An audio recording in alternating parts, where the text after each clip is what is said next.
Good afternoon, everybody. I am in the somewhat unusual situation of being in my office, and there's a fellow outside playing the saxophone, which I hadn't anticipated. So that music you hear in the background is not the mood music that I hired for this occasion. It's actually a guy on the street outside the New York Public Library on 42nd Street. Welcome, everybody, and good afternoon, and thank you to Golda for both the introduction and for arranging this event. I'm delighted to have the opportunity to talk to so many of you at once. I realized as I was preparing for this that it's only been a year since we published our first books at Norton Young Readers, and that we were actually inviting you to our first birthday party.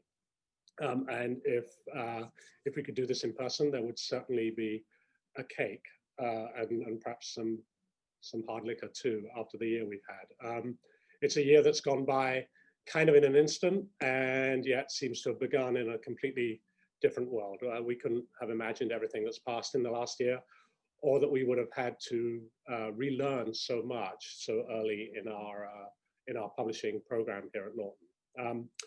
We recognize the challenges that many of you are facing in your work, reaching clients, reaching customers, maintaining service, maintaining businesses, and I guess responding to the needs of people under stress. So we're grateful that you could take a few minutes out to join us today. The challenge for us as a new publishing program has been to maintain momentum, I guess, in a world where suddenly libraries and stores are closed, where readers' habits and priorities have changed. So I think more than ever, we're grateful to you, not just for showing up today, but for your work, for all that you do to connect our authors and our books to those with needs, people who can use and enjoy them. So thank you. So Norton Young Readers was introduced to the world a year ago by a large egg-shaped fellow who's all head and no common sense. That would be Mr. Noggin Body here. And his hammer, and also by Rex Ogle of Free Lunch, Jarrett and Jerome Pumphrey, The Old Truck, David Wimay, I Go Quiet, and many others. And Mr. Noggin Body is back to do some babysitting this season, which might make your hair stand on end. And David Shannon, Mr. Noggin Body's progenitor, if you will, Jarrett and Jerome Pumphrey, David Wimay, and others with new books will be along to talk to you about them in person in a few minutes. First, I'm going to quickly highlight some of the books that we don't have authors for here today, both from our current schedule and also give you a little bit of a peek over the horizon, if you like, into what's coming next year and perhaps around the time of our second birthday, if we make it that long. So first up is Play Outside. For families trapped inside in a pandemic this past summer, Play Outside was probably wishful thinking. This is a delightful sort of natural history treasure hunt, if you will. An exasperated mother tells her kids to go play outside, and they embark on a fantasy journey that takes them around the world and its habitats. There are 200 plus animals for readers to discover in the pages of this book, and they're all indexed in the back, along with their status as endangered or otherwise. For readers who are looking to laugh and laugh out loud and laugh often, I would offer The Super Miraculous Journey of Freddie Yates. This is a wonderful middle grade caper involving three boys on the run across the country of Wales. They're on the run from a jewel thief and from their parents who are trying to figure out where they are. And they're in search of family. It's one of those stories that makes you laugh out loud on every page. Almost when you've caught your breath from the last set piece, you're guffawing at the next one. Several years ago, a librarian friend of mine used the words pee in your pants funny to describe a book. And this has stuck with me and certainly applies here. For girls who are strong, smart, and independent, but who also enjoy a good princess tale, we have 8 Princesses and a Magic Mirror by Natasha Farren. This was published earlier this summer. And it's 8 linked stories. The linking device is a magic mirror. And the quest, if you like, that the author goes on here is to discover what makes a princess exceptional. and those stories set in different parts of the world and different cultures explore that question. For the child who's fascinated with animals and animal facts, and the stranger and more icky the facts, the better, we have Weird, Wild, Amazing. There is material in this 250-page book for hundreds of book reports and possibly even more gross out dinner table conversations. It is the first book for young readers by best-selling author and naturalist Tim Flannery. Some of you may remember The Weather Makers, which was his groundbreaking adult trade bestseller about 20 years ago. It's bright, browsable, but it's informed by a scientist's knowledge and passion and a writer's style and voice. So it really is a standout in this reference category.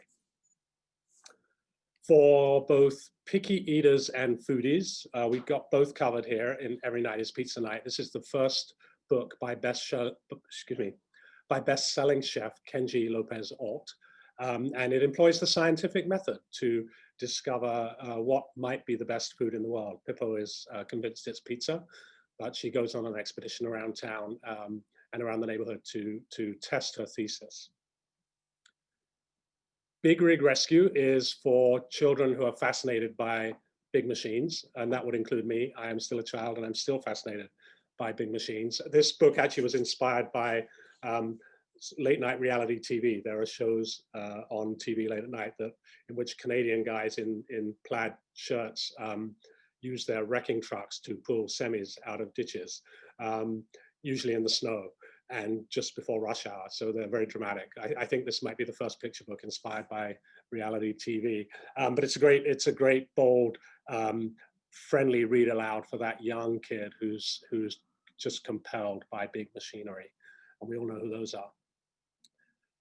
I promised you a look over the horizon, a quick peek into what lies beyond in 2021. We have coming Eyewitness, which is a new series for younger middle grade readers, in which young writers from around the world tell their own stories in the first person, and their stories of navigating particularly challenging circumstances. This series is will be published in collaboration with the International Congress of Youth Voices and is being edited by Dave Eggers. We have a new fiction publishing program that will bring African writers to a US audience called Accord Publishing. The first two middle grade novels in that program published in the summer, and there will be more coming. We have a biography series for chapter book age readers by best-selling My Weird School author, Dan Gutman, that begins with biographies of Muhammad Ali and Albert Einstein, shortly to be followed by Amelia Earhart. Something Special, a brand new edition of poems from A. Milne's beloved classic, When We Were Very Young, which enters the public domain in the United States this year.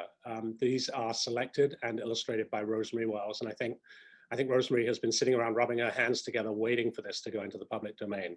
It won't replace and isn't intended to replace the original Ernest Shepard illustrations, but it does offer a lovely new take on a distinctive classic, and in a voice that will be very familiar to you. This is Rosemary from her Mother Goose days.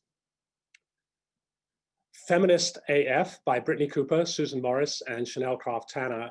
The title of this book means what you think it means, and the book's muscular hip-hop inflected voice really captures the audience and the authorship. This is a guidebook for young feminists of color by feminists of color, including Brittany Cooper, whose adult trade book, Eloquent Rage, has been on the bestseller list this past summer. And lastly, in the sneak ahead, peek ahead selection, this looks like toilet trouble. This is Sean Harris, who's appearing on the Norton list for the first time, and it's a book about proper bathroom etiquette called Doing Business. So that is all to come, and I'm going to now rewind and return us to the present and to a group of authors who have new picture books on our list this fall and winter, and to introduce and to moderate a terrific panel is the equally terrific David Wimay. David's first picture book, I Get Loud, was published earlier this year by Norton to starred reviews in Booklist and School Library Journal. It's a brilliantly and intricately visualized portrayal of what it feels like to be voiceless and to overcome feeling voiceless. David's new book coming next year is I Get Loud, which he'll say a word about in a second. And then he'll introduce our picture book panel. So David, over to you. Thank you so much, Simon. Just a word about I Get Loud. It's a follow-up to the first book, I Go Quiet. And it is the same girl that we follow through that book who emerges and finds a friend, and at the same time, her external world starts to fall apart. So I think it's something that children and adults will be able to relate to in what's happening with the world today. I'm about 2 to 3 weeks away from finishing, and I'm going to be very happy to have my life back. I'm thrilled to be able to speak with 5 extraordinary picture book creators this afternoon and to look into their equally stunning forthcoming books from Norton Young Readers. And I'm happy to introduce our panelists, starting with Jashara Wan. What a Lucky Day is his debut picture book. He's a graduate of the Pratt Institute, which is about a 5-minute walk from where I am right now in Clinton Hill. His editorial work has appeared in New York Times, the New Yorker, San Francisco Chronicle, and elsewhere. His second book, Only Ants for Andy, will be published by Norton Young Readers in the fall of 2021. The brothers, Jarrett and Jerome Pumphrey, live in Austin, Texas, and their picture book debut, The Old Truck, was published to great acclaim this January of this year, and was very excitingly featured as one of NPR's 100 favorite books for young readers, and this encompassed of all time, not just this year. So that is pretty thrilling. And they have been a social media force with Instagram, with the old truck, and we're going to have a little bit of that conversation with Jarrett and Jerome in a bit. The accompaniment of Old Truck, The Old Boat, will be published in March 2021. The next author is an author who needs no introduction. Peter Cease is a MacArthur Fellow. He's the winner of the Hans Christian Andersen Medal and 3-time Caldecott honoree, among other honors and awards that are just too numerous really to count. His new book, which is just extraordinary, is Nikki and Vera, and it's coming also in 2021, and it tells the incredible story of somebody that I had not known about, Nicholas Winton, who rescued almost 700 children from Nazi-occupied Czechoslovakia. And then finally, Katie Yamazaki, who ironically also within this neighborhood, within 2 blocks of me here on Lexington Avenue, is one of her beautiful murals. She is an incredible muralist, community artist, and a beautiful picture book maker living in Brooklyn.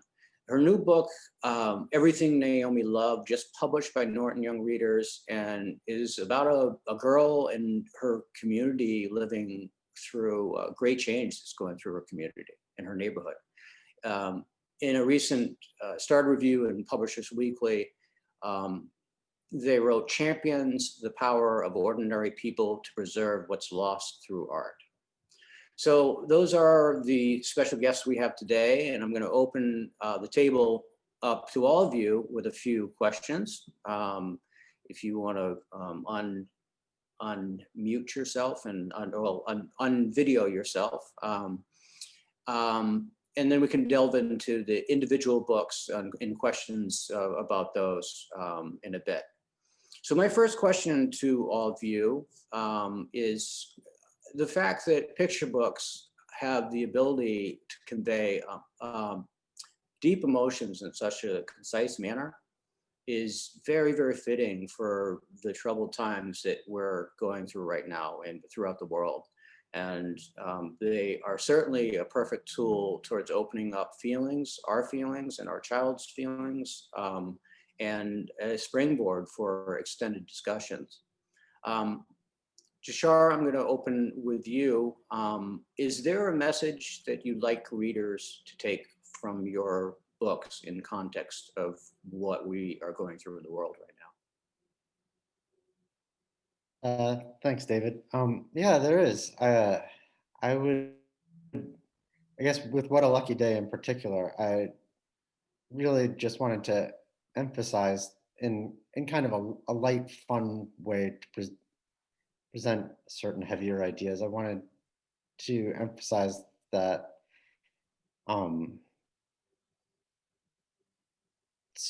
certain when you hear assumptions about certain types of people, or you hear things in the news where large groups of people are having, I don't,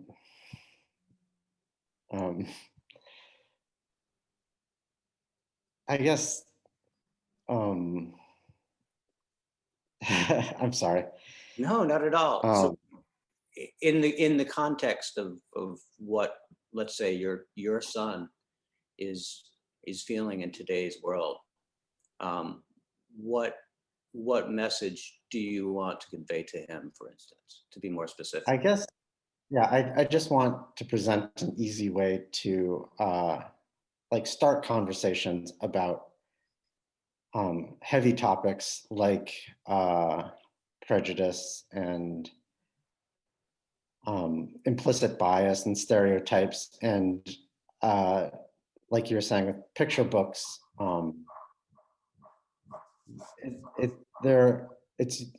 you're able to reach a young audience and with certain topics, but you can do it really lightly. It's possible to do it lightly and with bold cartoon characters and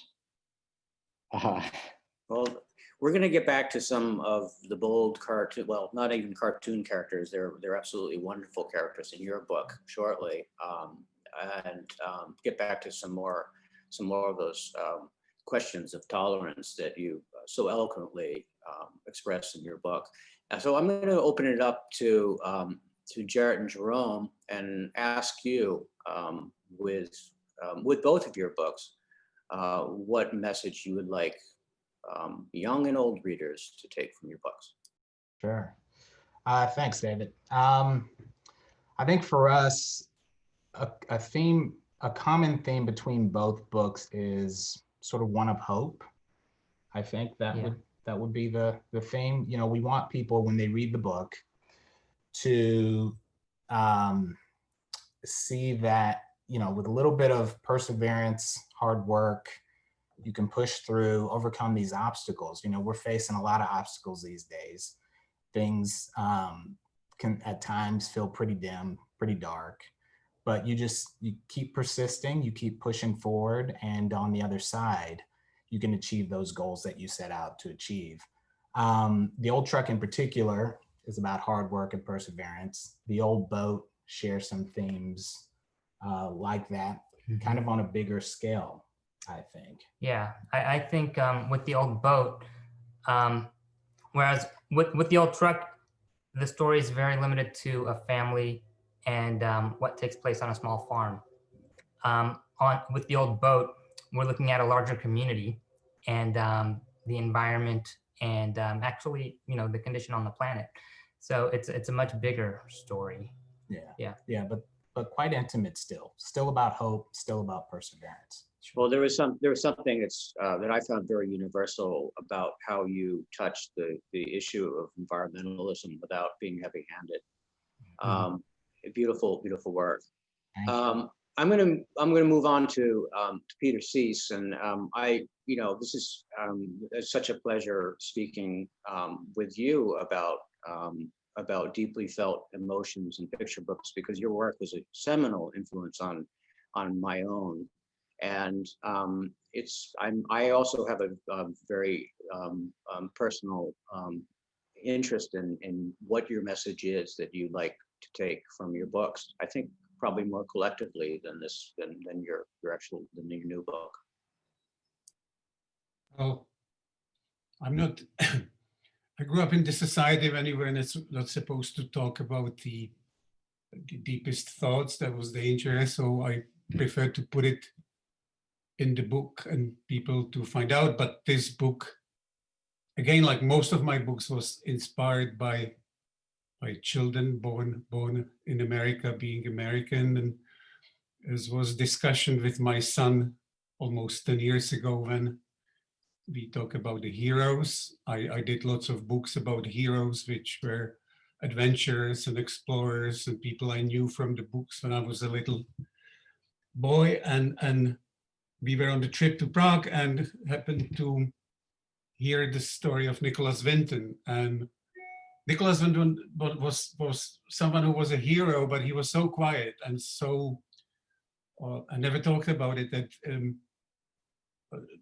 he was amazing in the way that he was a quiet hero. And so it was almost impossible to make a book about it because like he didn't want to really talk about it and reveal very much about it. And so it took me a long time to find some way how to deal with it. And I used little girl who was one of the children he saved and her life in wonderful childhood in little village when she didn't know what would be the fear of racism, of war. And suddenly she gets into this situation when, because of Nicholas Winton, she gets on this train which takes her to England. So it's a complex book, and it was also a book of discovery because I did lots of reading about these children, about the Second World War, about Holocaust, and I'm happy to say that just in past few days I heard from 2 children who are still very much alive and doing things in Boston and in England. So this book, I knew where it was fitting before this terrible pandemic. I don't know where it fits now, but I think because it's about a human condition, which is still so important to all of us, I hope it will find its place. Well, I think it speaks beautifully to what's going on in today's world. And I do believe that anybody who doesn't have a heart is not going to have tears running down their cheeks reading this book. It's just such an emotional experience. Now I want to go to Katie, and I would like to pose you the question for somebody who makes such large-scale expressions. What with your murals and your community work, what you particularly want readers to take from your books that they might not be able to take from your street art.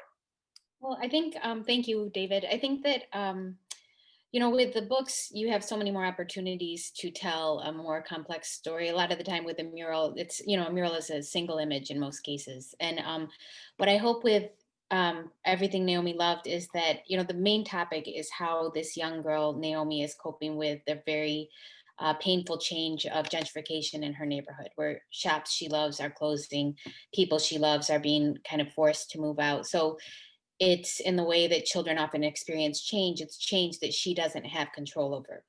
So what I hope is that what the reader will see is that, as a child, you may not have control over the circumstances around you, but you may be able to find ways to form your community around you, to support you, and to kind of engage with you and to tell your story. Because I think that, and this is true in both murals and in picture books, but there's such a power. I mean, we're all storytellers, but there's such a power in personal narrative. And for children who are not professional bookmakers, that there's a power for them to tell their own story, and that they can find some amount, I think, of healing and emotional support when they look outward to their community, whether they're going through gentrification like Naomi is, or if they're experiencing some hard changes, around COVID or around unemployment in their household, or anything that young people are coping with right now. I hope that they'll see that not only can their community support them, but they may also be able to kind of cultivate their own form of creative expression, which is what Naomi does. She kind of finds a way to tell the story of her community in this mural.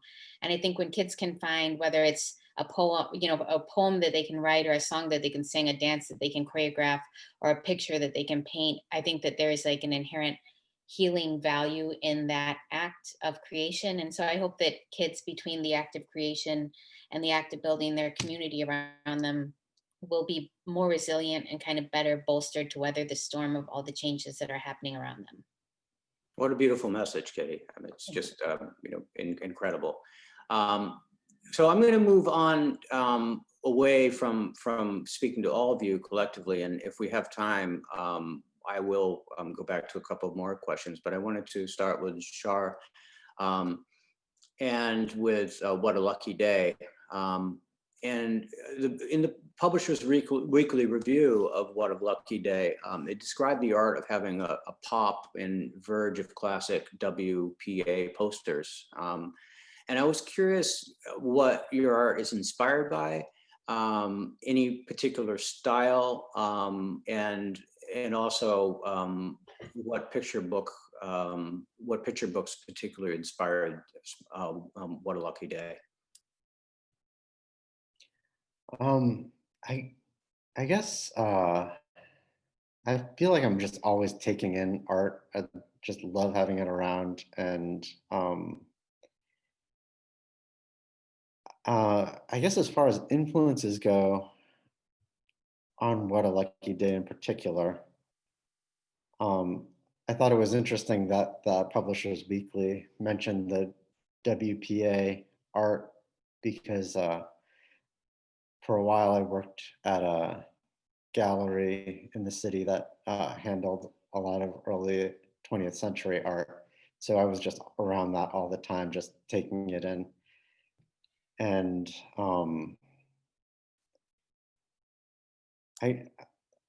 as far as other books go that really inspiring, I guess I had a stack of books by me as I was working on What a Lucky Day, and I had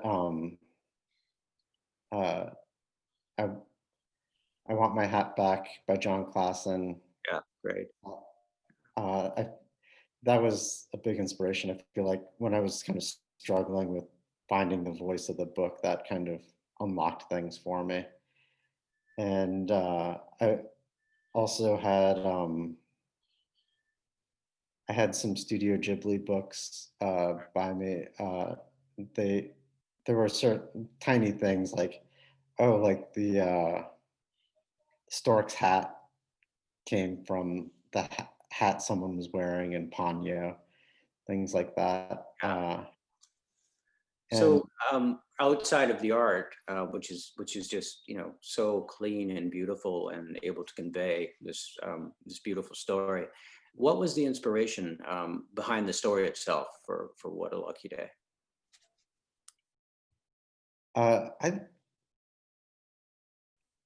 The thing that influenced the story the most, I think, was moving to Ohio in 2017.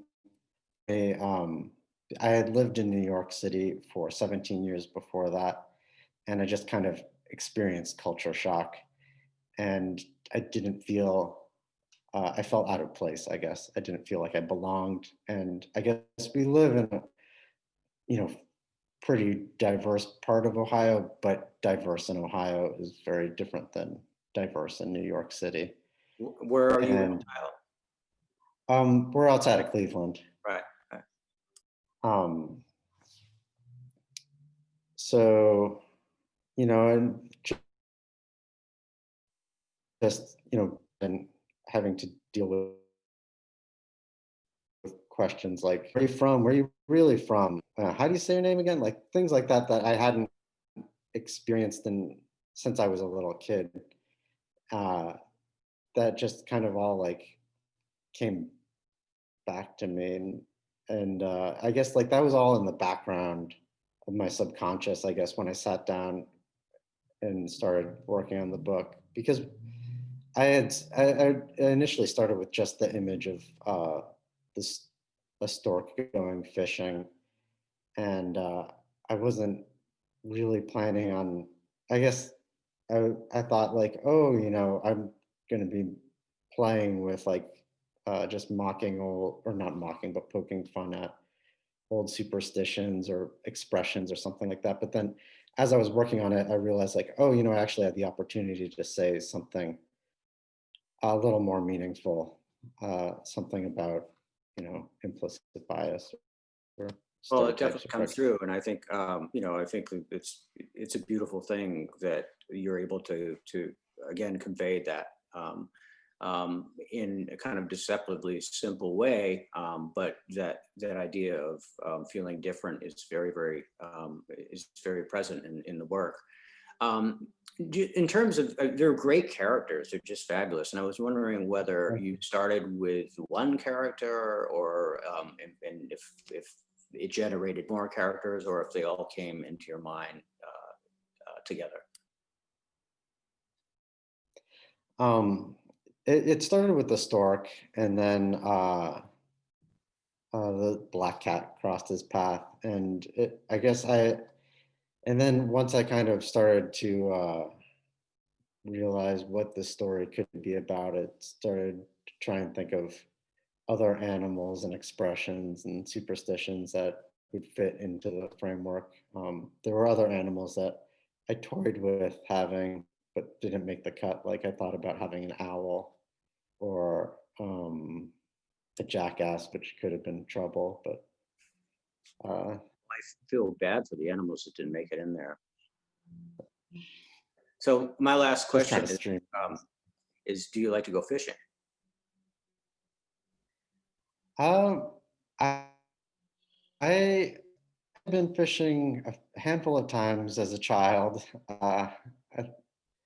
I'll share some of those photos on my Instagram. But it's a fun pastime. It appeals to me just like the quiet of it, and just like, that you just can go out and go and think and be in nature. It's appealing. Like we moved, we moved to a new house recently, and we're down the street from a pond, and we go down and we see people fishing there all the time, and it's just so relaxing. But I don't fish personally. Right. So thank you so much. It was great chatting with you about your wonderful book. And I'm going to now move on to Jarrett and Jerome. And I'm going to start with the last question, which was, do you like to go fishing? Because your boat, the old boat, there's quite a bit about fishing. There is, Right. Yeah. He likes to fish. I love fishing. Shar, you want to go fishing anytime? We can go fishing. But yeah, no, it's one of my joys outside of bookmaking. It's probably the thing that I do the most. Yeah, and I used to fish when we were younger, but I haven't done it so much as an adult. Yeah. Right. Good. Very good to know. So what was the inspiration behind the old boat? So the old boat, as Jerome just mentioned, when we were younger, we went fishing quite a bit. And we went fishing with our grandmother, actually. She used to take us fishing in Galveston, down here in Texas. And there was something about that experience that I think stuck with both of us. I have a love for the ocean. Mm-hmm. I think even though you don't fish much, we like going to the ocean and experiencing that. Yeah. And then our grandfather, on our mom's dad, he gave us an old boat when we were kids. So we were out on the water quite a bit, and we really sort of developed this love of the environment, experiencing the environment, the ocean, lakes, and so forth. And I think that probably really was kind of the nugget that really got us thinking about what this story could be. Yeah, I think that was the spark of inspiration. And then we were also in the headspace around the old truck, which follows one story through that viewpoint of the vehicle. So that sort of gave us a framework to work from on this book. Sure. Well, in that question, you answered one of my other, in that answer, you answered one of my other questions, which is whether you now are planning on getting a boat. If anybody hasn't checked out their Instagram, I mean, the following what you guys are doing with that old truck is just so amazing. Are you planning on doing it with an old boat? No. You've got your hands full right now? A truck is plenty. I'm still working on that. It's quite a bit more than I thought. I honestly thought it was foolish, naive maybe. I thought I'd be done with that project before the book came out. And we'll be well on to the next one. It's interesting, to think of collaborators, but you two are brothers, and I'm curious what it's like to collaborate with a brother, and whether you go back to your 8-year-old selves and throw things at each other, and whether it's peaceful and productive, or it can get chaotic, because it's a different dynamic than a lot of writers and illustrators, or dual illustrators. It is. Yeah, I think sometimes there's a little bit of our 8-year-old selves involved in it, but the most we'll get to is like, we need to take the night off to rest on it and see if we can come to an agreement. Like, I'll just give an example. In the old truck, we collaborated on everything. So we wrote the words together. We also created every image in the book together, with even deciding on some composition choices. And sometimes I had an opinion on where a cloud should go, and sometimes he had an opinion on where a cloud should go. And we're so certain about that opinion. We can both be a little stubborn about some things, but it's been awesome. We've learned to work together, and if he gets to call one thing, I get to call the next thing. We've worked out these things, and Jerome is fantastic at some things that I'm just not great at, and vice versa. So we've learned really what our lanes are and how we can work together, and it's been a fantastic process so far. The latest projects, every project gets better and better, and so. Well, from a reader's perspective, it's perfect. So you guys continue getting along, so we can get more and more books. So I'm going to move on to Peter. Peter, this is, as I mentioned, just an extraordinarily moving story. Could you tell us how you came across his story, and a little bit about this absolutely remarkable man, Nicholas Vinton? So the story was always around me.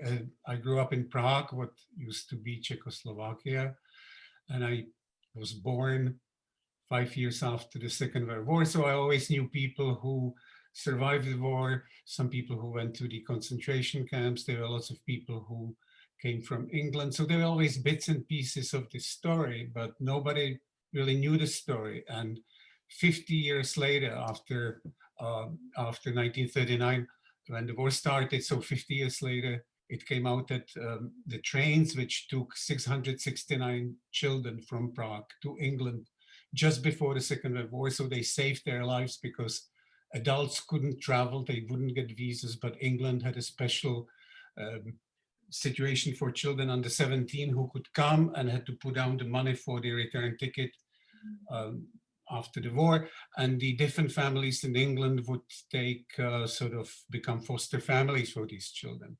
And these children left Prague, went to England. Some of them were 3 years old, some of them were 11 years old, different ages, and grew up in England. Some of them stayed in England, some of them went to America, to Israel, some of them returned to Prague, but they didn't really know how they got out. And when they got home, most of their families were perished in the Second World War, because most of the children were Jewish. So it was this whole mystery of people who survived the war but didn't know how. And then 50 years after this happened, a woman outside of London was cleaning the attic and found a book in the box with the belongings of her husband, whose name was Nicholas Vinton.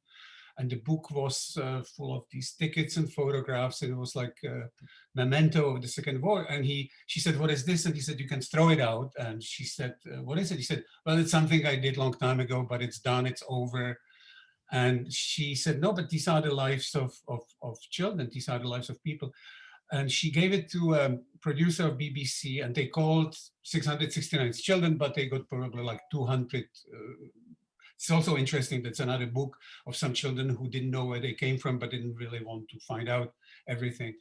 And so all these children who are now in their middle old age, found out that somebody whose name is Nicholas Vinton was the man who came to Prague at age 28. He was going on ski vacation when he realized the war is coming. Lots of people, and it's a situation like here now or often, that lots of people said, no, there will be no war. Hitler is not so bad. He will never come here. This will be okay in 3 months. This will be okay in 1 year. And Vinton didn't believe it, and he was he was a banker, so he was very good with papers. He arranged in just few weeks to put together lists of people who might have children who want to go to England, arrange for the tickets, arrange for the visas, and 8 trains left in 3 months before he came to Prague just for vacation, and the breakout of the Second World War. 8 trains left with these different children who came to England, got to foster families, and that way they survived. And with him, it's amazing that he did it. And he, once the war started, he didn't see reason why he should talk about it. He just closed the whole thing. He went to drive the ambulance. Then after the war, he became whatever banker, head of some company. He helped with the retirement homes, and he never told his wife who he married after the war, and he had 3 children who didn't know. And then in 1985, this whole thing happened, and the BBC ran this most amazing program, and they invited him to the television program. He thought it's about some just to be the audience, and all of a sudden the woman starts to read the story, and the people stand up who are now the children he saved all those years ago. So it's very touching, but it was difficult to do because, as I say, he didn't want to talk about it and didn't leave very, very much. So I'm trying to say it through the eyes of this one of the children. Well, I mean, as with, say, your book, The Wall, I think it's just stunning how you brought this incredible story together, but also brought this incredibly emotional impact to it. I mean, when the scene where his wife is discovering who he was, that he was a hero, without even knowing it, without him having a need to convey that, it was like so moving. I was curious if, I mean, going back to The Wall, I saw some similarities in the structure of both books. And was that something, having done The Wall, that was easier to do this one? The Wall was easier because I got that MacArthur grant, so I had like 4 years. It was very difficult to do, but I had like 4 years. I didn't have to worry like how I'm going to pay the bills. Sure. This one was also took lots of time, but it's more like because I get old and I wasn't so sure how many people really would care about this story. This was my conversation with my son, but it's amazing because when we talk about it, he was 15, now he's like 26, so he's getting to the age of Vinton when he became a hero. So it's all sort of fitting together nicely. Thank you so much, Peter, and thank you for making such a beautiful and moving work. We're going to move on to Katie. And Katie, being a New Yorker and a Brooklynite, and having lived on the Lower East Side in Manhattan for years and years, I could really relate to this in so many ways. I've also been a street artist, as we've had this conversation before, and as I mentioned, one of your murals is a few blocks away, and I am very curious about the character of Naomi, and was her story inspired by somebody you knew or somebody you saw in the community, or anybody significant to you?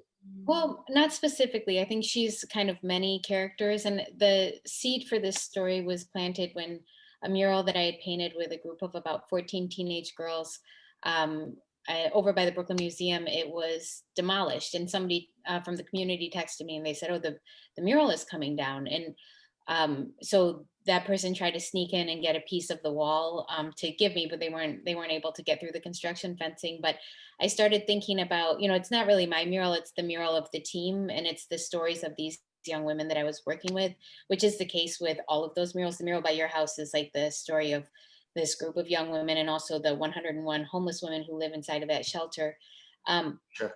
So it's not, so when I think about those pieces, it's like the story of that community and kind of just getting demolished. So the character of Naomi is kind of like the child witness to these communities changing. You know, she's kind of like the representative of the community. And I was a public school teacher for about 14 years. And so she reminded me a lot of my own students too. And I think the big feelings that she expressed, and is particularly when her best friend had to move, it was kind of, it came up because I went to so many fifth grade graduations where these best friends were finding out that they were no longer going to school together, and the tears cried and the depth of the sorrow experienced just by these fifth graders upon graduating, which is typically considered kind of a happy milestone. It gave me a lot more respect just for kind of like the depth and the expression of children, young children, and their feelings. And I thought that for Naomi, you know, she didn't have any power over this gentrification. I think all of us are a little baffled by it. And so here you have a child who's trying to figure out, what do I do and how do I see my home and see myself when everything I know and people that I know and love are leaving. And so, you know, she again, kind of to go back to my earlier point, she reaches out to her community and her community kind of reaches back. And so I think that she is born from a lot of my former students, and then a lot of the community members that I've collaborated with over the years on all of these murals, who really want to find a place to say, I was here. Sure. Well, I think one of the more profound things in the book is the idea of commemorating the things we're losing by making public art, and that was it's a really powerful message. And I'd like for you to speak a little bit about your feelings of making of basically working on a picture book and your public art, and how that sense of scale is different for you working on a picture book. Well, I think, you know, in a picture book, you have a lot more time by yourself and a lot less day to day and moment to moment feedback. And also the process is much more collaborative just between you and the editor. With a mural, I'm working a lot of the time in a really participatory way. So the content and the symbolism and the imagery is derived from stories of the people who I'm working with. So I might be working inside of a prison, and I'm working with the, like, say, the incarcerated mothers or something, to kind of draw out their stories and kind of retell them in a way that they feel like they're best represented. So it's really participatory. There are a lot of chefs in the kitchen, which in some ways is a good thing. In other ways, it really causes a lot of compromises to the art, because you have so many people who want to say so many things. And so there's a way to find your way through it. And when you're doing a picture book, you've got just a lot of quiet time. And I think that this book for me, you know, I've been wanting to do a book about a mural for a long time. I've been doing murals for almost 20 years now. And mural books for the last few years have just been coming out, and I'll be working on one, and then I'll see another one, and I look at it, and you know, some of them are really beautiful, but what I really wanted to kind of get at in this one was the idea of identity and community, and also change. It's kind of like, who gets to tell their stories in public spaces, and it's kind of like, who matters? Because I know that, you know, this felt like a big statement when they demolished this building that was, you know, Palestinian families grocery store. It was this giant mural done by all these young women from the neighborhood, and now it's a massive luxury high rise. You know, whose stories matter and whose stuff matters. Right. Yeah. Well, it's for me, it's a very New York story, but I think it's a universal story. Yeah. It's happening all around the world, and you know, it's incredible. I'm assuming, and I'm going to kind of go back to all of us on the panel, but I'm assuming that you started the story with pictures. Or text? Do you remember what the process was?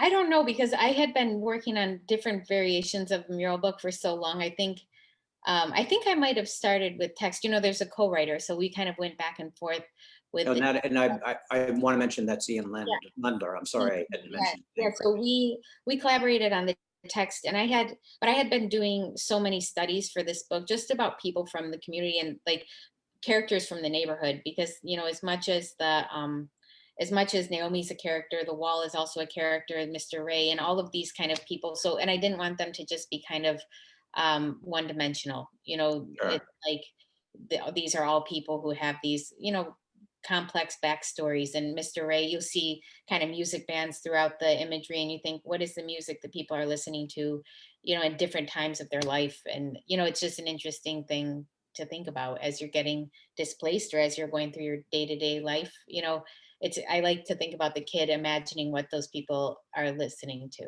what Sure. so. So Peter, I'm going to move on to you. We're going to, I guess, going counterclockwise now. I think Vera, Nikki and Vera was probably inspired by finding out about this remarkable character. But would you say in the beginning of your career, before you were doing more historically based works, would you start, I mean, as a writer or as an artist, looking at the beginning of a work? No, I still cannot write anything because I came to the country. I really came to make animation in Los Angeles. Then because of everything, because of misunderstanding, calling Maurice Sendak or Maurice Sendak calling me, I drove to New York and became an illustrator really, and realized I have to pay the rent. So I was lucky that I was getting illustrations, New York Times books. And again, I was lucky because I knew nothing about the sentiments of kids about baseball or apple pie to make books about America. So I had a book about Komodo Island or somewhere else, and it was being published. And then my first big book it just shows like it was about Christopher Columbus. So that's completely was my vision of coming from Europe then. But after that, I think I was lucky because I was drawing all the time, so there was no time for social life, but I was lucky that I met my wife and we had kids. And since we had kids, and I was so thrilled that I have kids in America, that I was watching them all the time and I was just getting inspiration from their lives. So I did little picture books for my son, like fire truck or dinosaurs, and my daughter was walking around downtown, so that was Madlenka. Now they say, like, how come you took stories from our life and made it into Of course they would. So I had like 12 years of like just inspiration from these kids, and everything seemed to be, this is fantastic. I escaped totalitarian regime, and now I'm in this wonderful country, because I wasn't really looking critically at anything yet. And then it's interesting how everything sort of like became like a cycle, that when I did the wall, I could see the dangers, which now unfortunately, like with Soviet Union and totalitarian regimes and everything. And now with Nikki, or even with the Conference of the Birds, like lots of these things which I found inspirational became unfortunately much more meaningful than I was ever thinking they would. So with this book, it's also a celebration, because now I'm in touch with like 3 of these kids who are now in their 90s, and they are so optimistic, and they still helping all these kids who survive somehow, try to become nurses and try to do something good for people, scientists, film directors, some of them very famous, some of them maybe not so much, but it's not important because they really are trying to help people all around the world. So now for me, it's very positive that Nicholas Vinton died at age 106.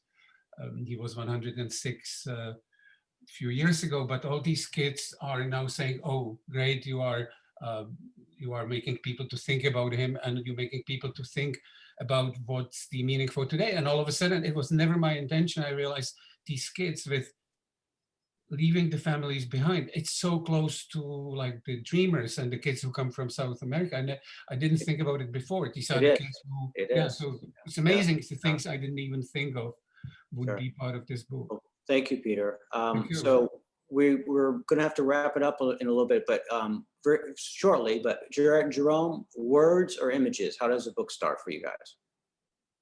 Simultaneous. Yeah, story. It starts with story, and then we take that story and we decide what part needs to be text and what part needs to be pictures. Yeah. And Jashar? Yeah, I'd agree with Jarrett and Jerome that it starts with story. I guess maybe I do sometimes lean more towards words, where I'll get a phrase in my head and like just start building from that. But with What a Lucky Day in particular, that started with a sketch where I just got so excited about this stork that's going fishing. And yeah, so I guess it seems like different for each book for me at Sure. least. Well, we're just about at the 4 o'clock hour, which was my cutoff time. So I just want to thank you all for such enlightening conversation and for bringing such beautiful books to the Norton list. So I'll hand it back to you, Simon. Thanks, David. Thank you, David. Thank you, David. Thank you, David. Thank you, everybody. That was just terrific. I'm very grateful to all of you. We are going to move along to another David, David Shannon. Best thing you can, well, one of the best things you can say about an author, I think, is that he's someone in whom kids will find a kindred spirit. And in fact, the New York Times did say that about David.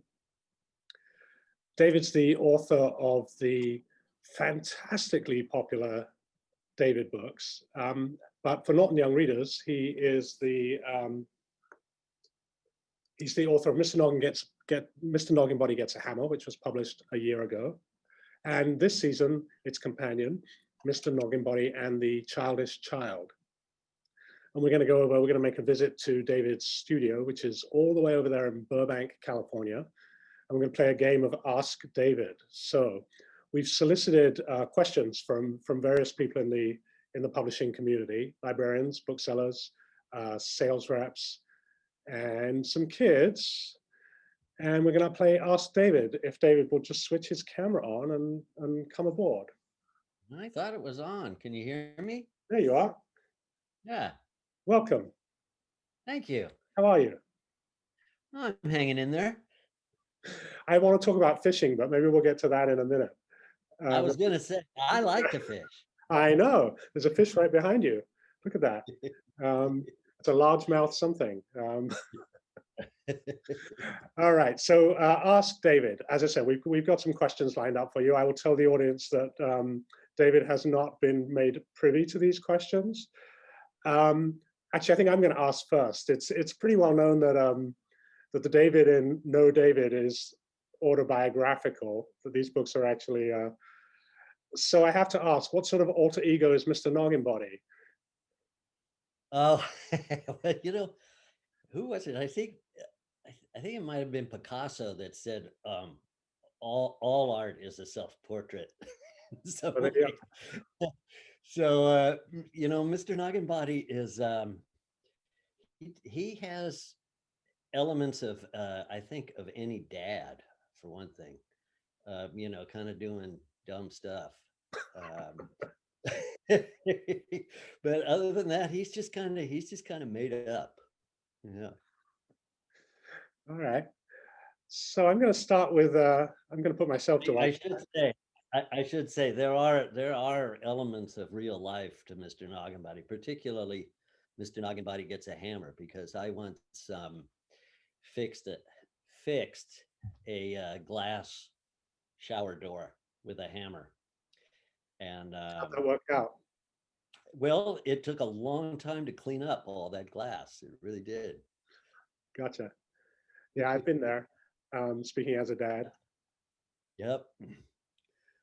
So I asked Julia Reedhead, who's the president of WW Norton and a former editor of the Norton Anthologies of English Literature, nonetheless, what she would ask David Shannon. She said, when I see Mr. Noggin Body, I think of great comedians like Charlie Chaplin and Stan and Ollie. So what inspired his physique and his sartorial choices? The character just came out of the physical appearance of him just came out of doodling in my sketchbook. Sometimes I like to just sit and draw silly characters, and he made me laugh, so I just kept drawing him. But I think that you know, I don't really realize the inspirations and influences until after the thing's done, and then when I'm looking back on it, I'll say, oh, you know, and silent movies were definitely an influence. Charlie Chaplin, there's a lot of that in there. Also, some of the really old cartoons that that are kind of absurdist. Like, I don't know, am I dating myself too much to mention Heckle and Jekyll? So, yeah, and originally he had a top hat, and I didn't like that as much, and I liked the bowler better. It made him a little less aristocratic, I think. Right. Well, it makes me think of home, the bowler hat. Uh-huh. So Kathy Berner, who's a bookseller at Blue Willow Books in Texas. Hi, Kathy. Yeah, Kathy's out there somewhere. She wanted to know.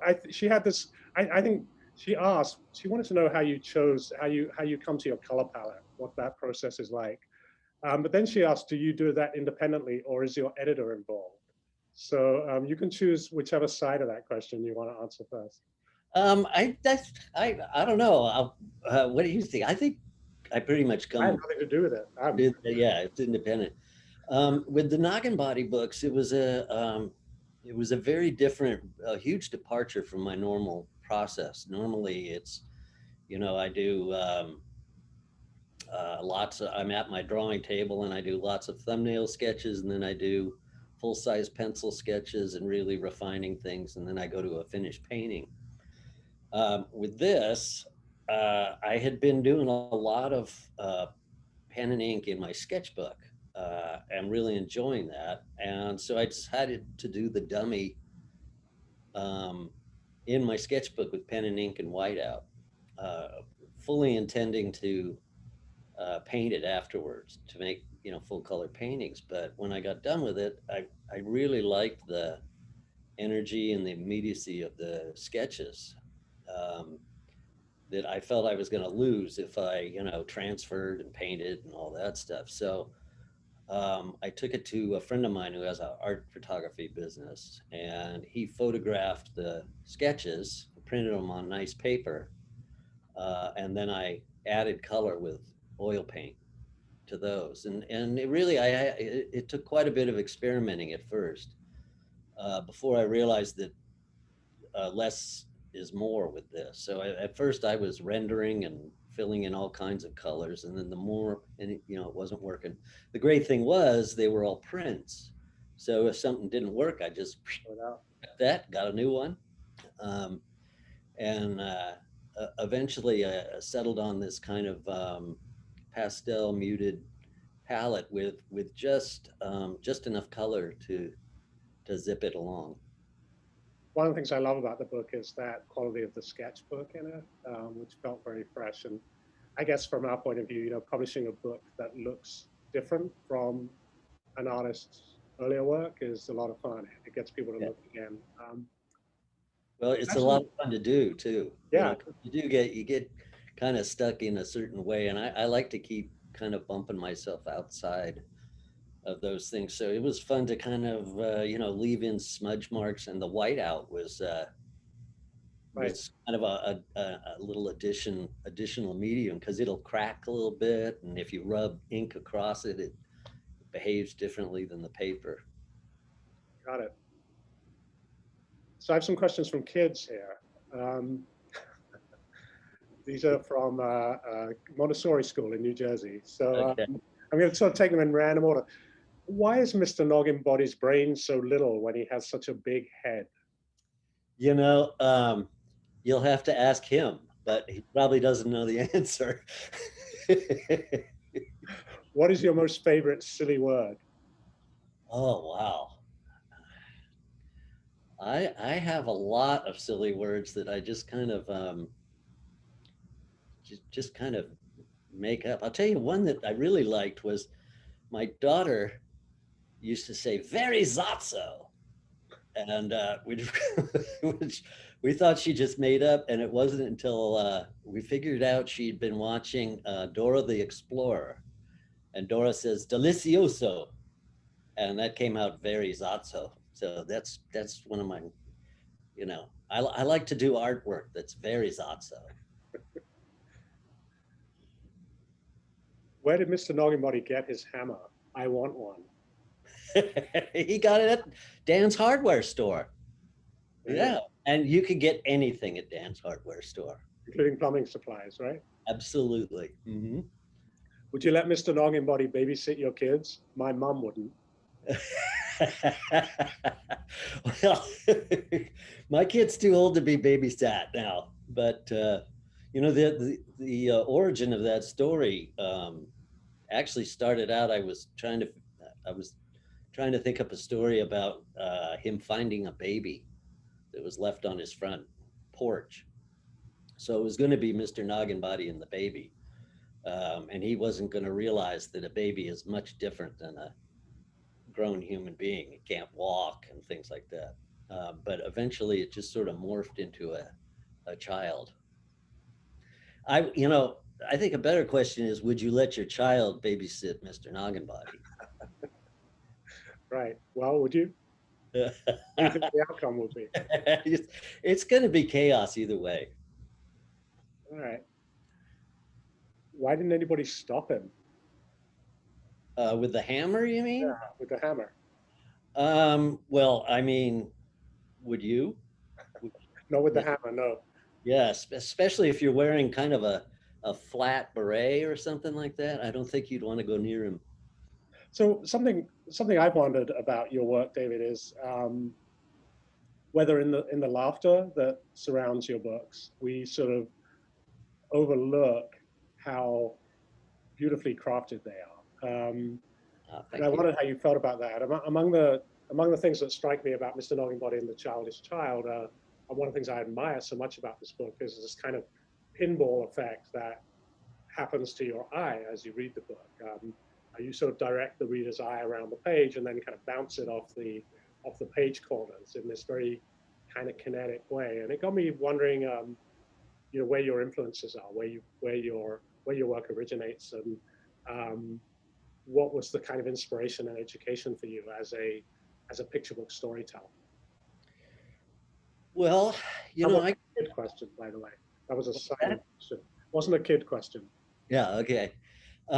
You know, I do put a lot of thought into pretty much every aspect of a picture book, and I kind of view them as short films.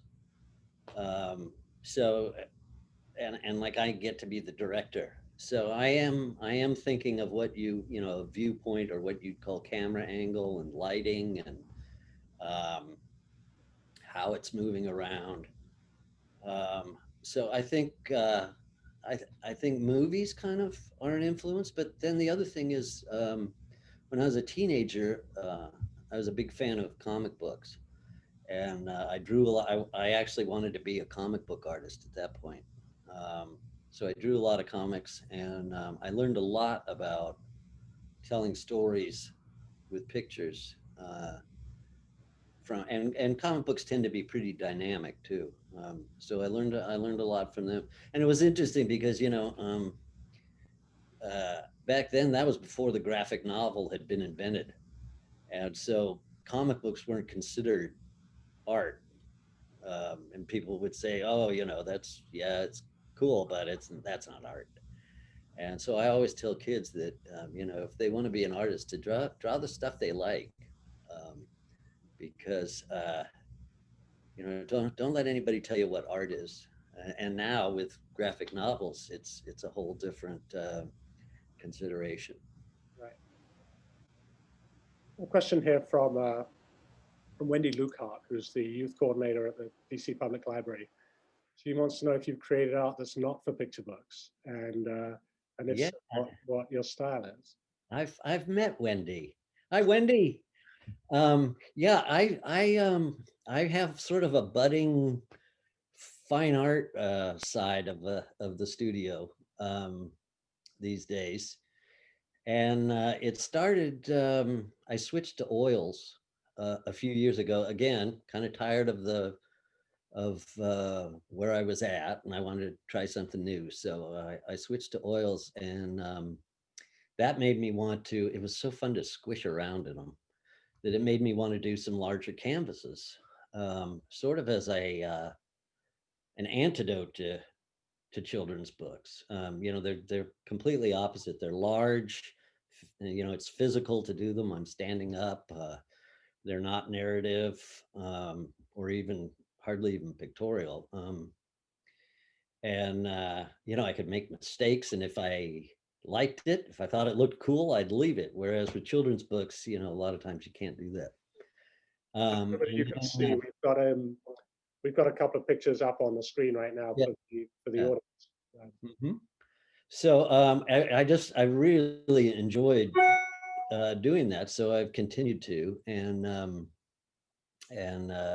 you know, it really started to take off after the last election, because I went through a period where I didn't really feel like being funny, but I did feel like being creative. And so I did a lot of paintings then, and just I've kept doing it in between books, and had a couple shows and stuff, and it's just it's very gratifying because it's a completely different way of communicating, and there's kind of a lot of risk involved when you finally put them on the wall for people to look at. I liked it. And how's that? Is that becoming more a part of your life or less? How's that? Are you finding a balance? I find a balance. I kind of you know, it's really nice because I still love doing the books too, and like I said, they're very different. So I move from one to another. You know, sometimes there's a period of waiting with a book where I'm waiting for an editor to okay something or other, and so I'll pull out a canvas and start working on it. I think we've got time for one last question. This is from Abby Fenwald, who's our Southeastern US field sales rep. Simple question. How's Mr. Nogginbody dealing with quarantine, and has he picked up any new hobbies? Well, you know, it's funny because I mean, I did this book before the pandemic, but there are certainly elements of, you know, the parents homeschooling and what they have to deal with. You know, when is the right time to give the kids sugar, for instance?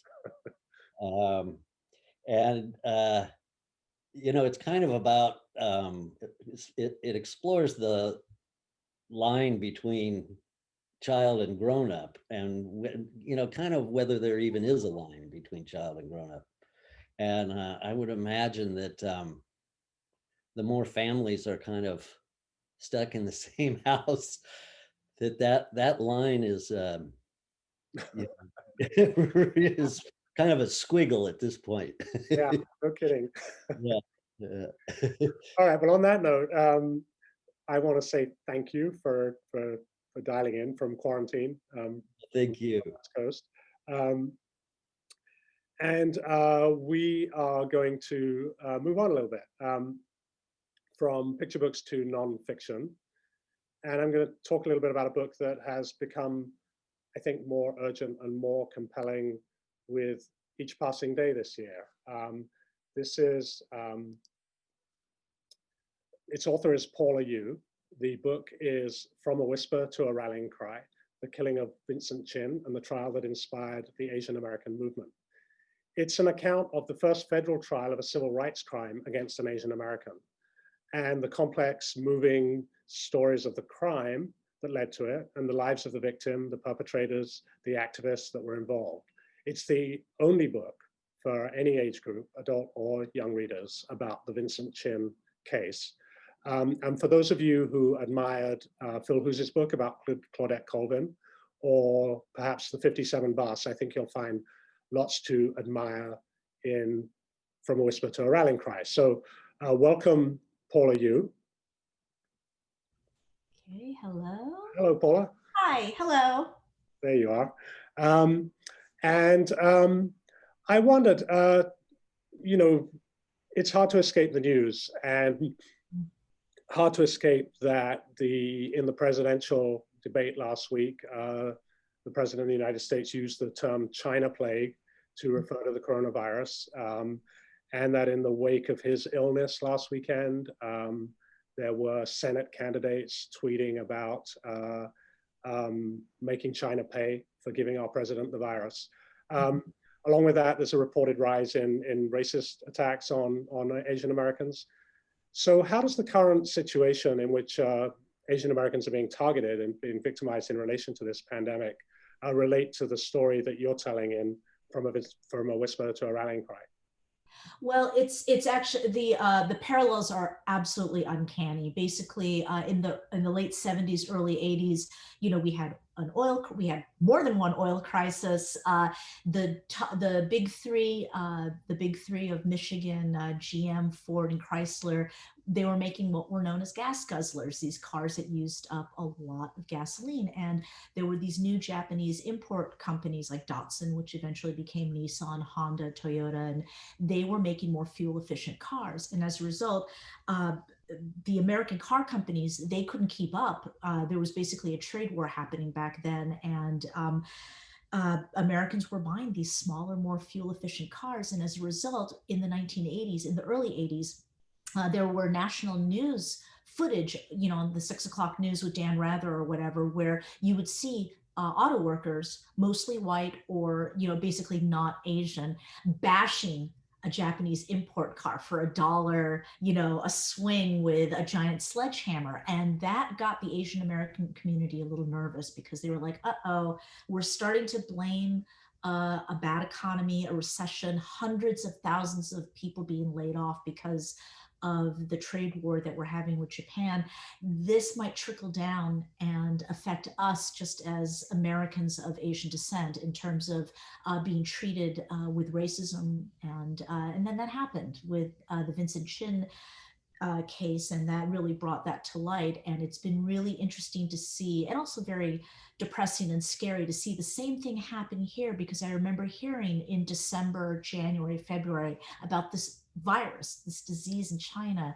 And as it started to escalate, a lot of my Asian American friends and myself, we started to talk amongst ourselves saying, watch your back, this is a little scary. And then before you knew it, they were calling it the Wuhan virus. They were saying Asian people eat bats and dogs and disgusting things, which is why just all the stereotypes started to happen. And then the crimes started to happen. There have been reported between February and between March and late August of this year, the FBI has reported more than 2,500 anti-Asian hate crimes or bias crimes that have happened because of the fact that everyone is using very derogatory terms like China virus to describe COVID-19. So just the parallels, seeing it, I just couldn't believe it.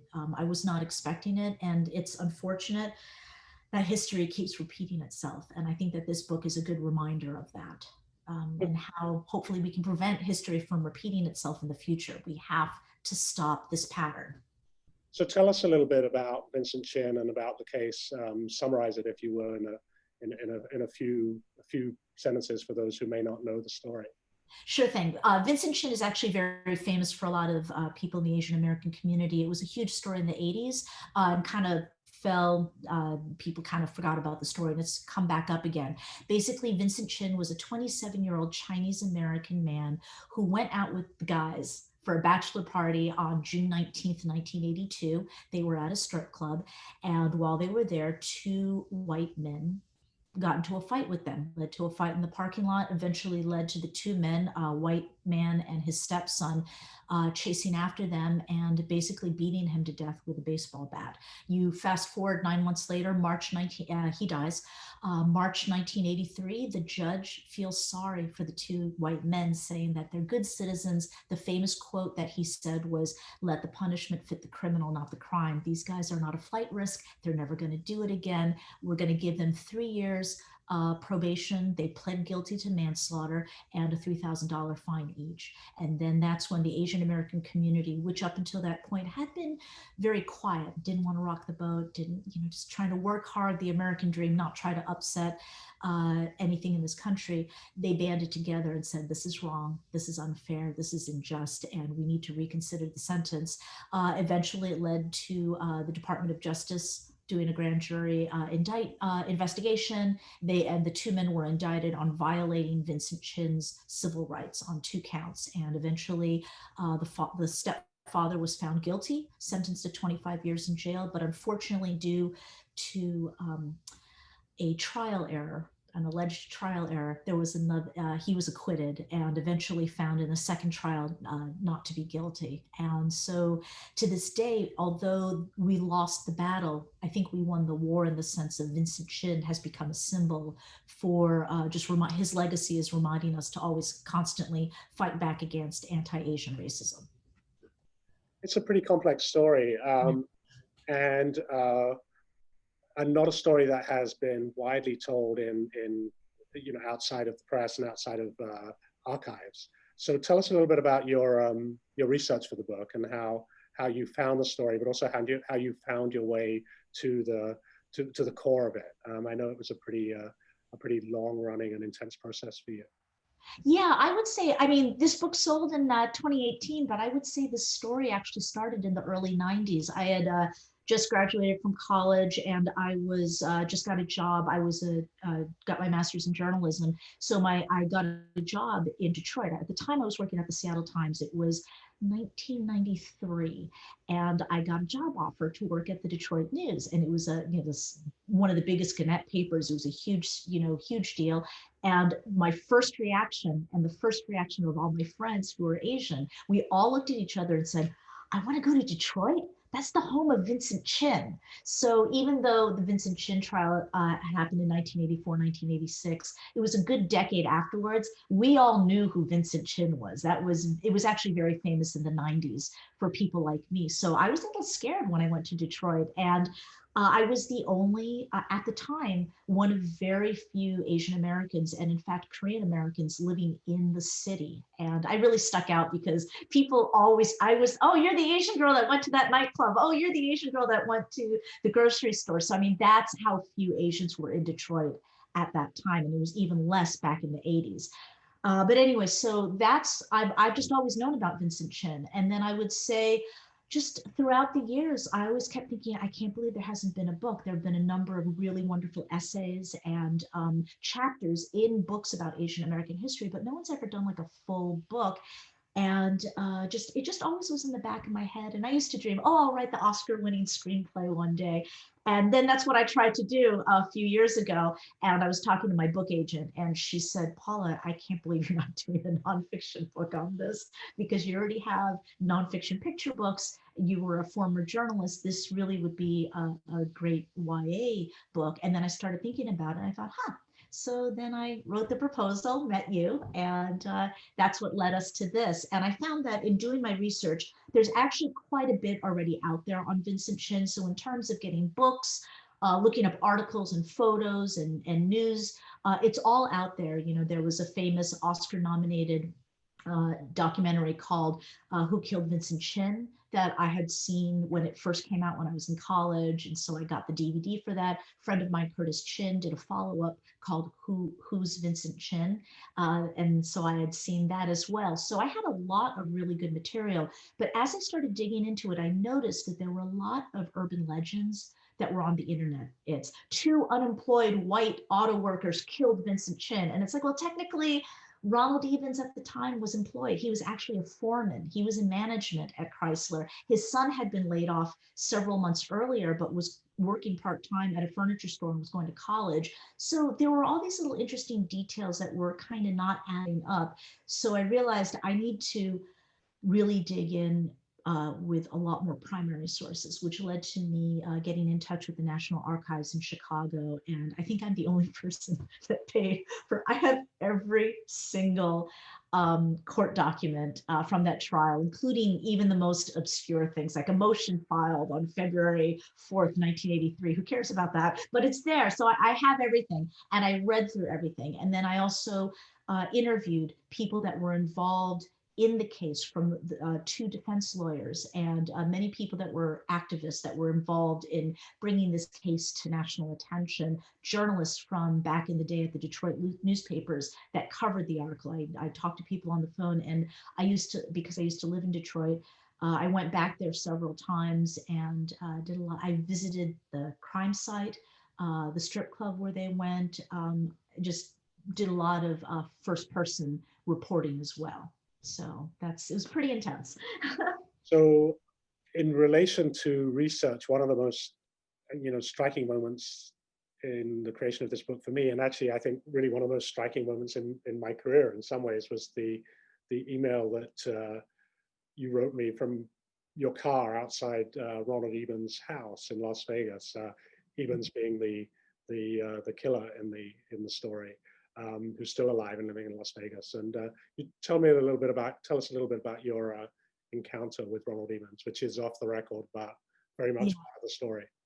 Yeah, well, what had happened was when I first started the book, I tracked down, because I used to be a journalist, but it's actually not that hard because you can find anyone now with Google. And everyone's pretty much a citizen journalist at this point. Anyway, I sent emails and handwritten letters to every single person involved in this case, and just was like I'd love to interview you. Here's all the research I've already done. And luckily, many people wrote back or called me or emailed me and said, hey, let's talk, let's arrange an interview. Ronald Evans was one of the people I tracked down and sent him a typed up letter. And I also got his phone number and I left a couple voicemails, and I didn't have an email though. And I never heard back. And about a year into the research, we were going up to Vegas for my wedding anniversary because I got married in Vegas, and I love Vegas. I go there every Christmas. It's a holiday tradition. And so we went up there, and I happened to find out where he lived at the time. And so I just went and I knocked on his door, and his wife answered, and I introduced myself, and she said, it's the writer. And it turned out they did receive my phone calls, they did receive my letters, but because of privacy and just because they don't want to speak publicly about this, they just didn't return my letters or my voicemails. But they said that they appreciated what I wrote, and they said they thought it was very kind what I wrote, and they said, okay, come on in. So I got to spend a few hours with them and just talked, and it was a very intense situation.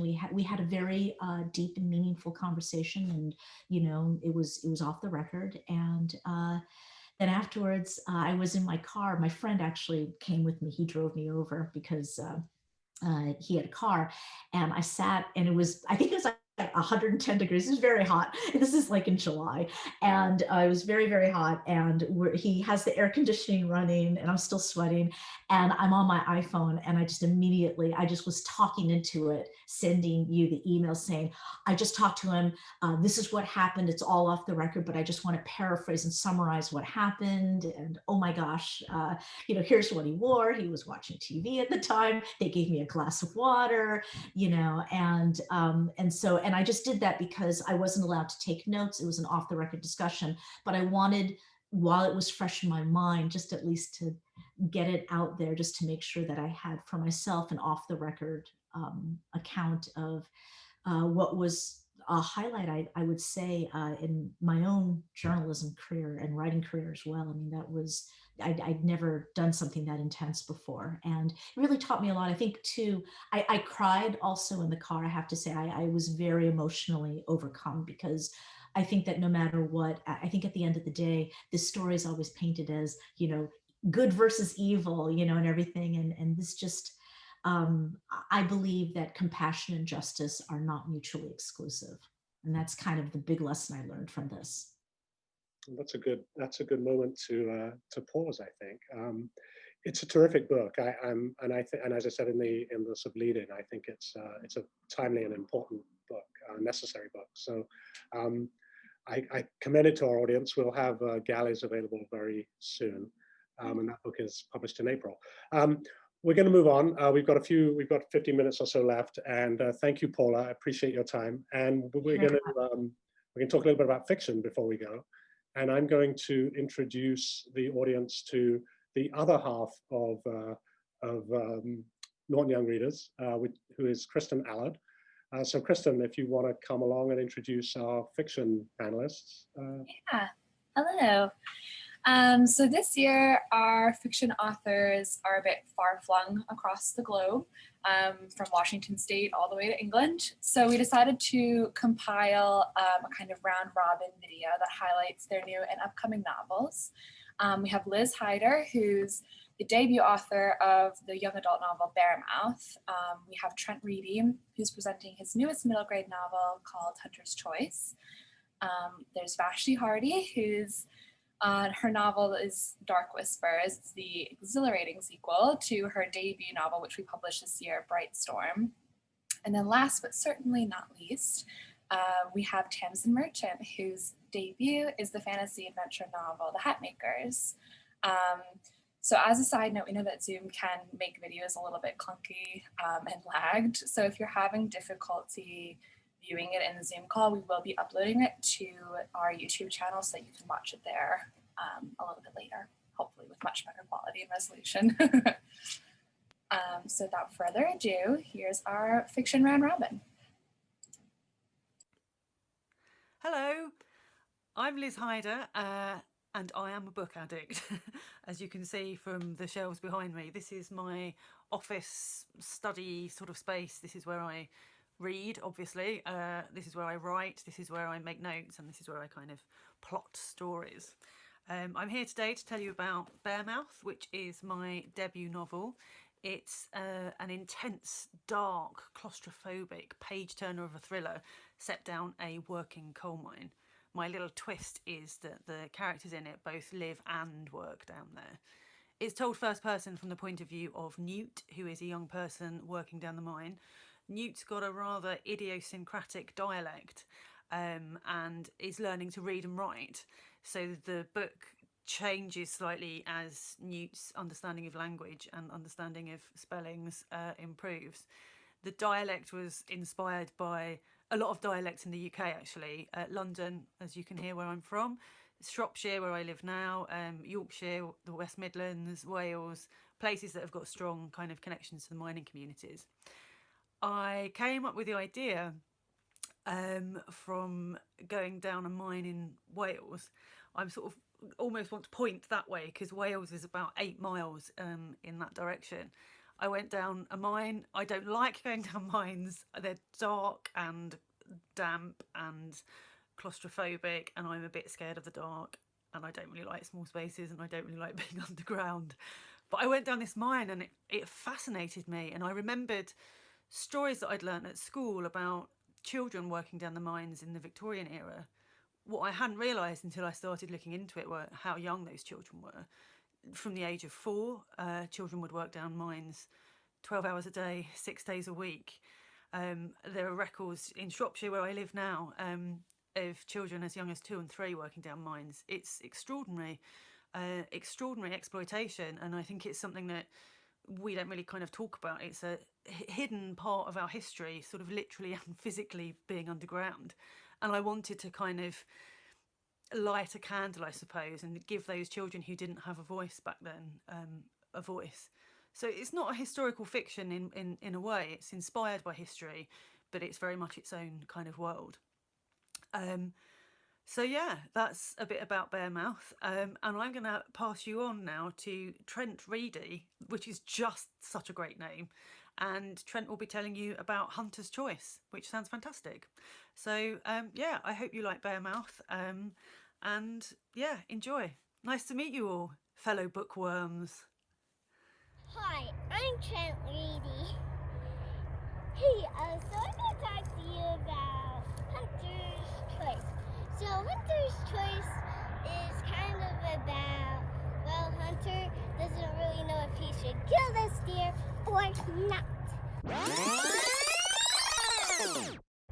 Hi, I'm Trent Reedy. Welcome to my home. I'm here to tell you about this new book that I wrote called Hunter's Choice. I thought up many of the aspects of this book right here in my woods, which I would like to now go and show you. So come on, let's go see. This is the trail to a special place in my woods that I like to call the Creativity Circle.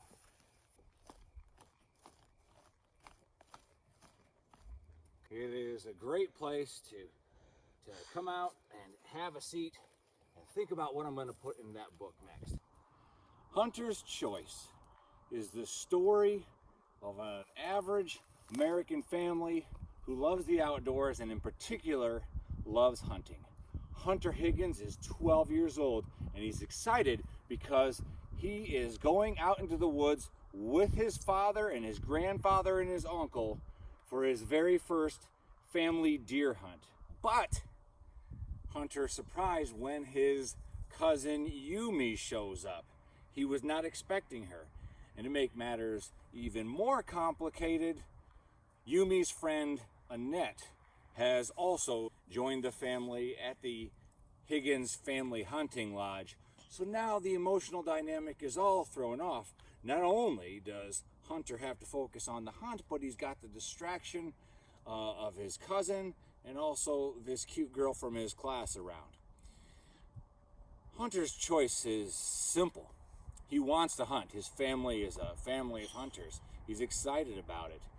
And he knows that part of hunting is to kill an animal, to harvest an animal from the wild. Hunter is unsure if he has what it takes inside to be able to pull the trigger and kill the deer. So the book is about his struggle to live up to his name, Hunter, and it is a story of family and friendship and adventure in the great outdoors. Hunter's Choice is set in the fabulous state of Idaho. Right now, I'm at home here in the state of Washington, but out here in the northwest part of the United States, there's all kinds of crazy mountains and different strange land features, like this rock outcropping that just sticks out of the ground right behind me.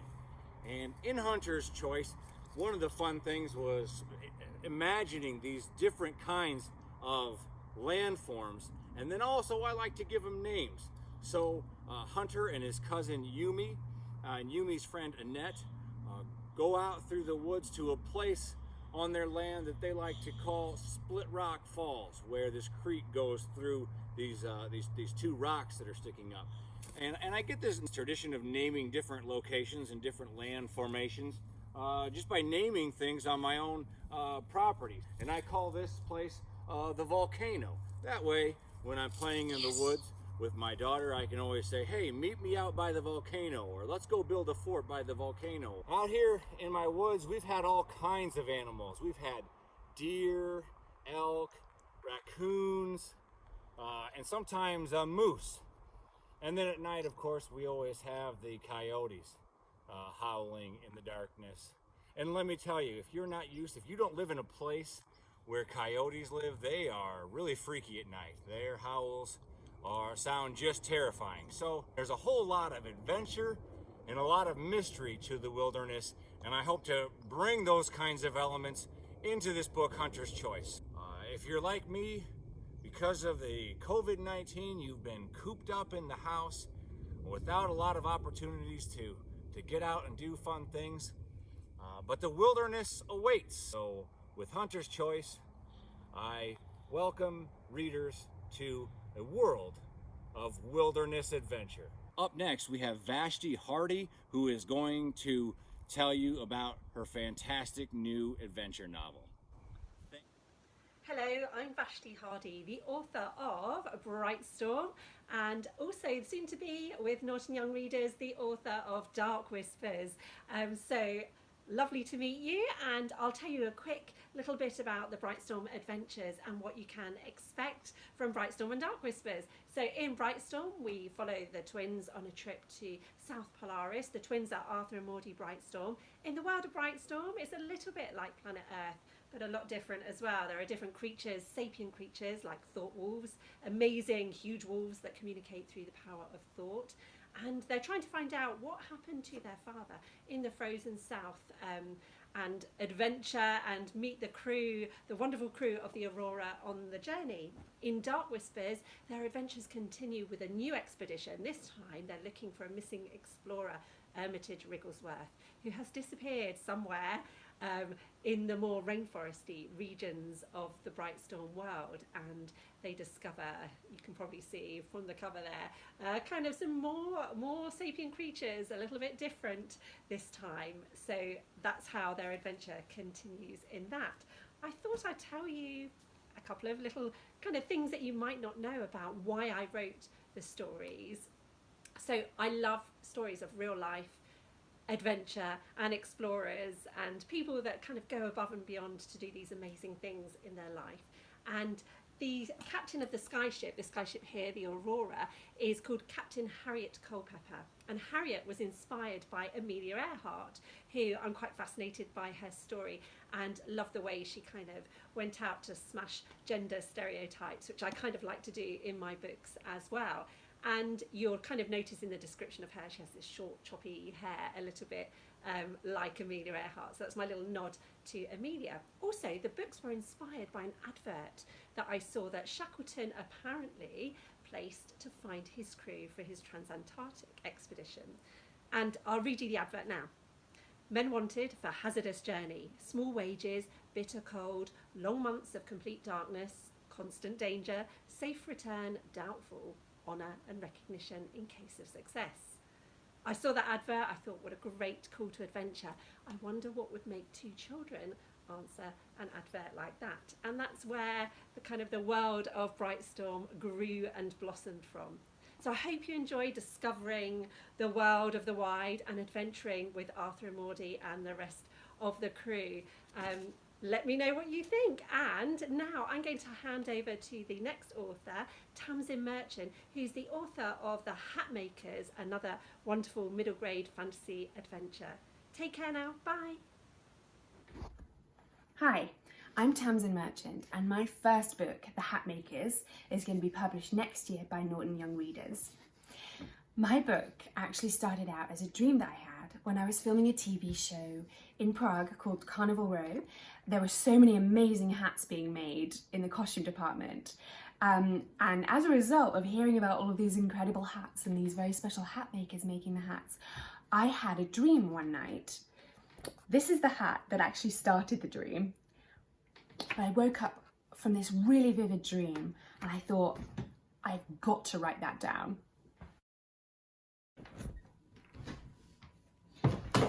This is the result of me writing down my dream. 7 drafts later, and I created this magical world set in the 1700s in London, and there are magical families with big rivalries that go back decades. There are chases through misty London. There are flamboyant actors strutting around the stage of the Theatre Royal Drury Lane. There are kidnappings and thievery, there's intrigue, there are shipwrecks and fights on the decks of galleons and escapes from the Tower of London. And I don't want to say too much, otherwise I'll give everything away. But at the heart of the story is Cordelia Hat Maker, an 11-year-old hero who starts out by going on a quest to find her missing father and ends up realising that if she doesn't get the most magical hat she can make on the right royal head in time, then all will be lost. But what makes a hat magical? It's the ingredients you weave into the hat. For example, a bloom from a trumpet lily, which will give self-confidence in public speaking. A risible mushroom. Used on a hat, a risible mushroom will help a bashful person surprise himself with their own sense of spirit and playfulness. A feather from an upstart crow will give poise and self-confidence, but not all ingredients are good. Lightning strife, for example, the whisker from a saber tiger, an orcus fox claw. But the less said about those, the better.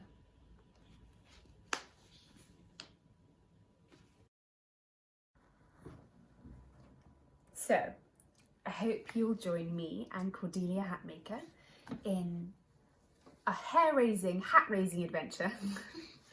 And like Captain Prospero Hat Maker always says, keep wildness in your wits and magic in your fingertips.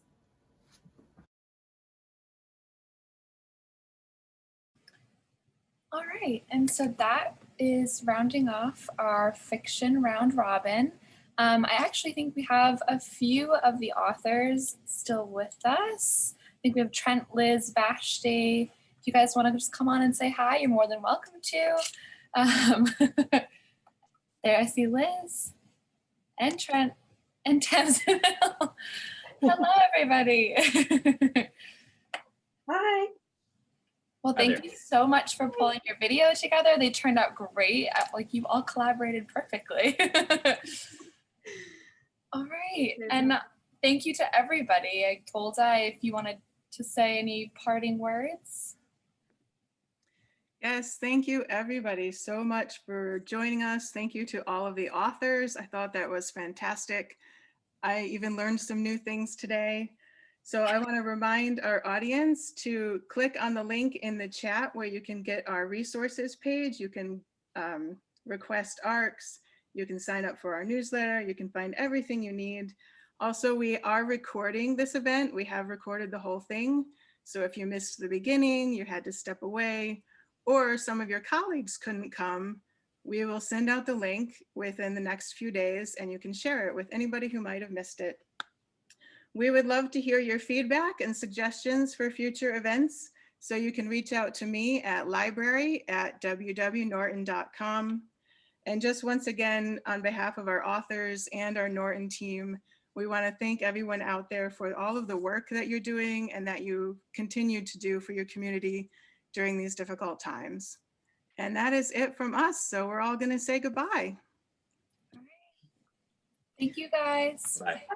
Bye. Bye, everybody. Thank you.